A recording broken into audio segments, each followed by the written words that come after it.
Hi, my name is Patricia Allingham Carlson, and this is my video, Believe 2. So what's your favorite tree?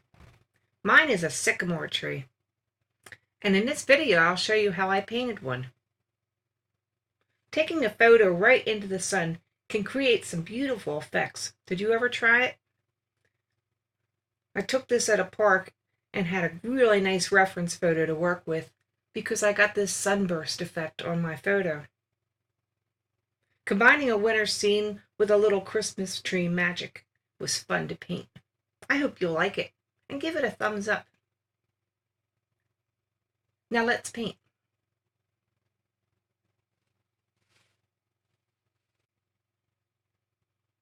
I started with a very simple sketch and I brought in some masking fluid. You know, a sycamore tree has a lot of white areas on the bark, pure white in some cases.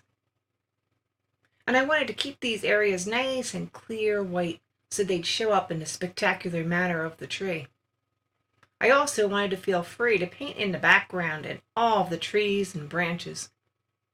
So that's why I took a lot of time to paint on the masking fluid and keep my tree nice and white.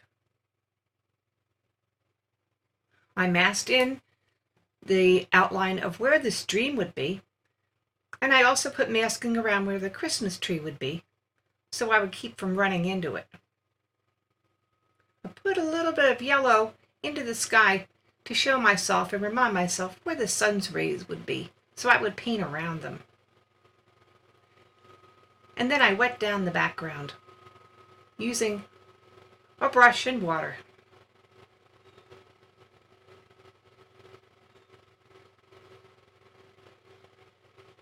And in with the cobalt blue paint, trying to keep it nice and bright.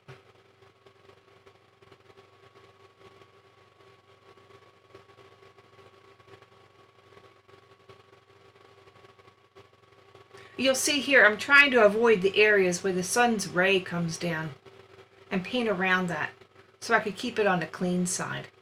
Then I touched along the distant background with some bright colors and then some dark colors right along the edge of the stream. I scratched in some small trees with the end of my brush.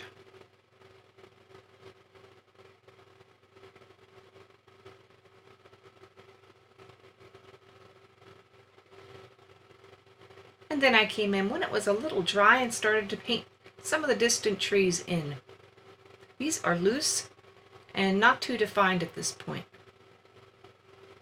As the paint began to dry, it got lighter and I came back and hit it up again with some more darks toward the horizon. I was using indigo mixed with Hooker's Green Dark and a little Payne's Gray.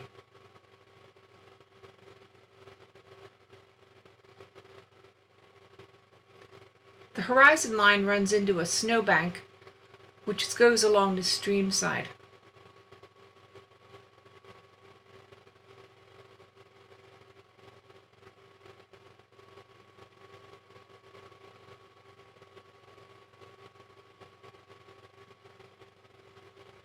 For these distant trees, I'm using a mixture of quin magenta and purple and paling it out. The sunburst coming through the trees tended to pink out the branches that were directly close to it. And since that color was so pretty, I was happy to work with that color for the branch.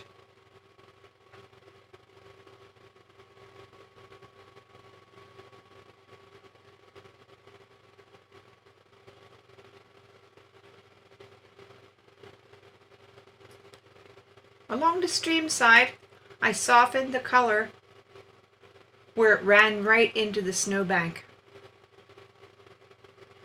And then I began to color in the actual water of the stream, which was sort of a gray-blue in my photograph. But then I reflected some colors from the forest behind it into the water, as well as some of the trees. I tried not to overwork this. but keep it on the simple side.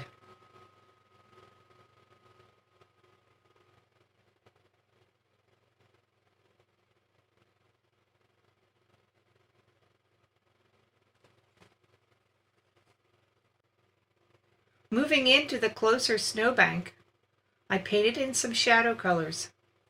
I was using mixtures of ultramarine blue and a little bit of purple. What colors do you like to use for your shadows? The first time I ever painted a shadow was in 4th grade, and I used jet black. And those shadows did not look very natural. I find the blues and grays and purples look a lot more natural.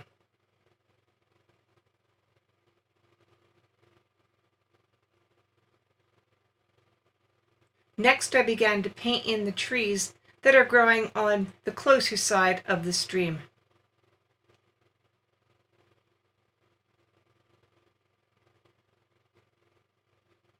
In these cases, I painted over some of the sun rays, figuring I could lighten them later if needed. And that provided me with more continuity of thought for where to place the trees. Again, as I grew the trees right in front of the sunburst, I lightened them with magenta, so they would be that lovely pink color washed out by the sun.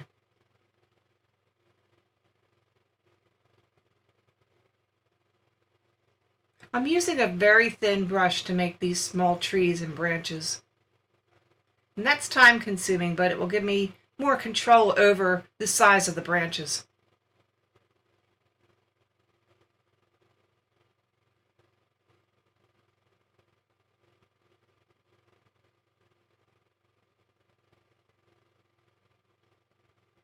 I've also painted a little bit of dirt showing around the sycamore tree because the sun had melted some of the snow away in that area.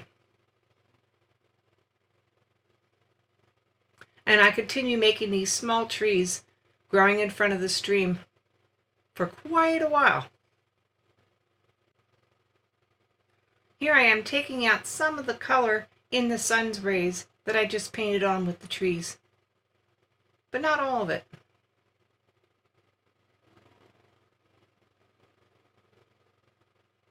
When I'm painting trees in the background, I generally try to make them a little lighter at first than I really want them to be, because I can always darken them. Making them lighter allows me to take them off if I made them in the wrong place or I didn't like how they looked. If you paint something very dark very quickly, it doesn't give you as much wiggle room.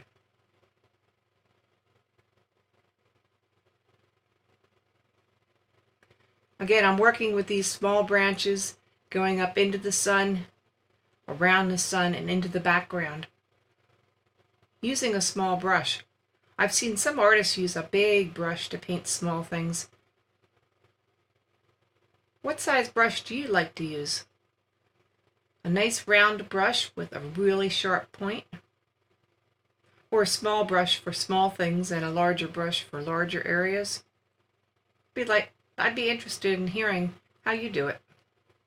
Moving on to the sycamore tree. The interesting thing about sycamore bark is that it is different colors. You're going to find tan, you're going to find even pink sometimes, brown, gray, pure white. So I begin painting the sycamore tree in a patchy manner.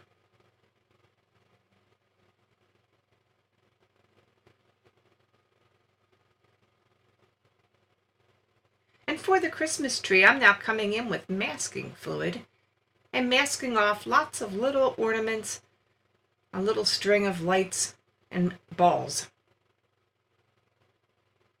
Then I can paint the tree as an evergreen and not worry about painting around things. I'm adding more darks to the sycamore tree, particularly on the right side, because I want it to show its shadowing. It has a lot of masking on the left side where the sunlight's hitting it. And then moving over to the Christmas tree, I start with my lightest color, which is a yellowish green. Next I mix some cerulean blue with some sap green to get some nice blue tones in there. And the last color I come in with is Hooker's green mixed with indigo for my darks. You know how Christmas trees sort of have those layers of branches? I'm trying to paint this tree in so that it has lighter areas and then darker areas underneath those lighter branches to give it some depth. And in comes another shadow. And this one is very blue, mixed with just a touch of purple.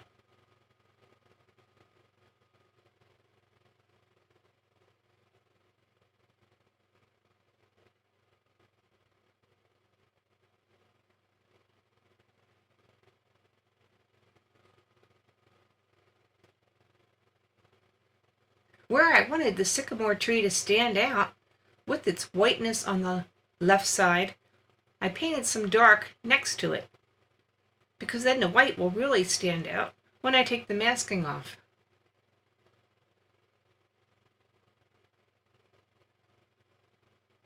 I'm subduing the rays of sun by painting some light branches over top of them.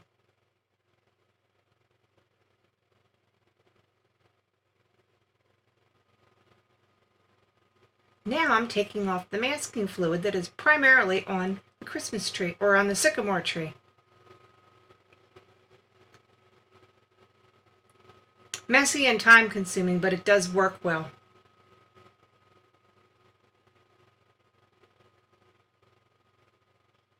I'm starting to think this would be a very nice Christmas card. Did you ever paint a Christmas card? Well, we made this into one at our Fine Art America Pixels store. So if you're ever interested, you can check it out in my product links, along with lots of other things.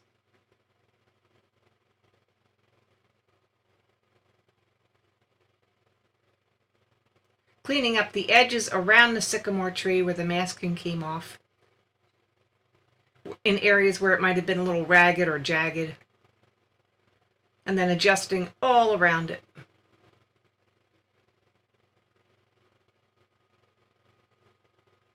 These small white branches are getting some shadows on them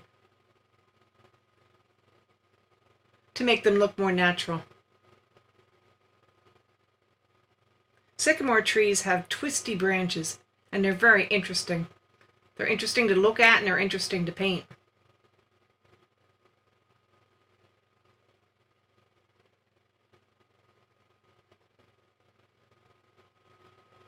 Adding these shadows makes them stand out just a little bit more.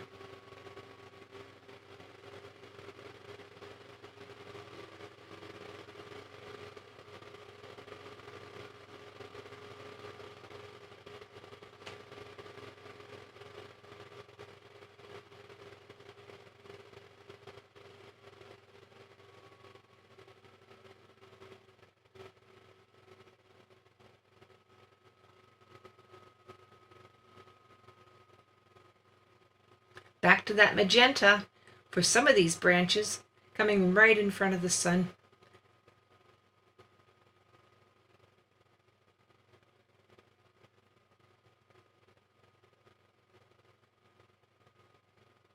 And what I'm doing here is softening some of the edges with a damp brush.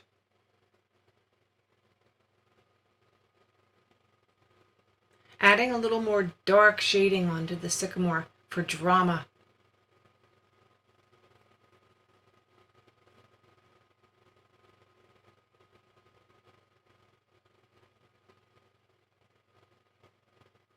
And now I'm taking the masking off the Christmas tree. Step by step, it's coming together. I have a lot of Christmas tree ornaments to paint. I get out my little picture of the Christmas tree that I cut out of a magazine, and I begin with some yellow, that being the lightest color on the tree. Randomly, I am working around the tree, painting anywhere I think that will be a good color to use before moving on to the next color, which is blue. And so I go through the rainbow.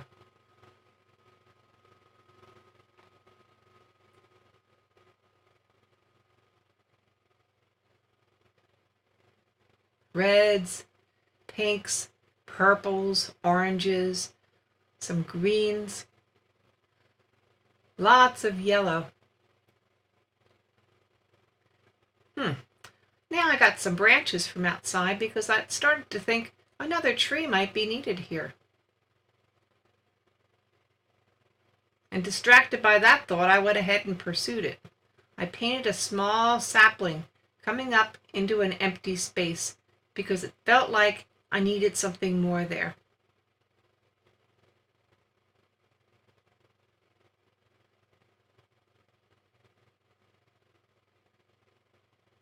Just to tie together the composition, with all the weight on the left, the Christmas tree on, or the weight on the right, excuse me, with that very heavy sycamore tree. The Christmas tree more toward the left, I decided to add a little more weight on the left side with that little sapling. And then it felt like the composition was more balanced.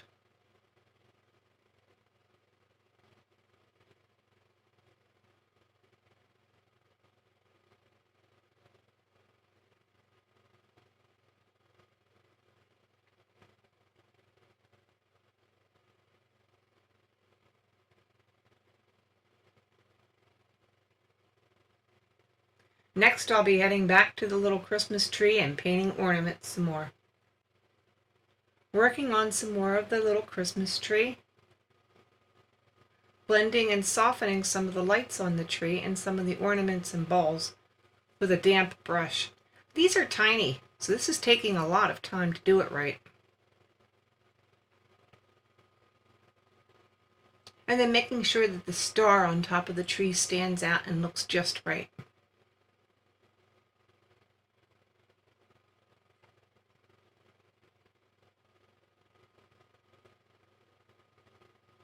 I've placed some shadows in the snow from the trees, and that starburst of sun makes for some nice shadows that come forward.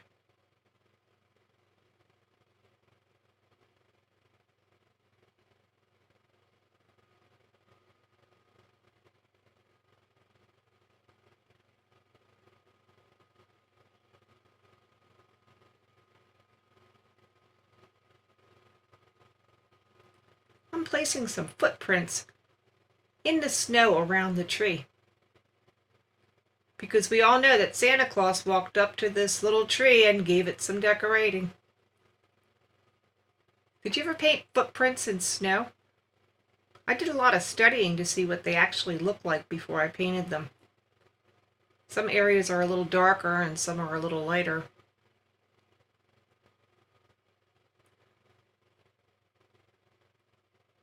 I would put them into just the right intense color, and then they would blend out and fade as they dried. So I had to work with them a good bit. But I wanted to make the snow look rather trampled around the tree, because Santa Claus was there. It's done, and it's signed. I hope you enjoyed my video. Believe too. It would be great if you'd hit a thumbs up and ring the bell in the links below. If you sign up, then you won't miss any future videos, and subscribe. There's more links below too, to my Facebook art page, my blog, products I like to use, and as said before, to my Fine Art America Pixels store, where you can check out art products that I make. Thanks for watching. I wish you all a very happy holiday. And I'll see you next video.